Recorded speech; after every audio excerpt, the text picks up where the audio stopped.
ஆயிரம் ஆண்டுகளா நாங்க உருவாக்கின கட்டமைப்ப உங்களால உடைக்க முடியல பாருங்க என்று சவால். அது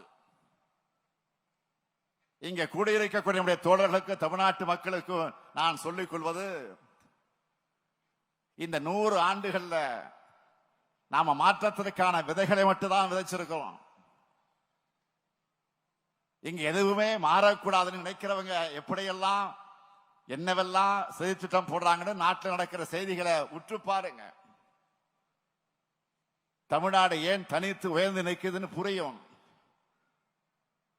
தந்தை பெரியாருடைய இந்த இயக்கம் முடிஞ்சிடும் நினைச்சாங்க.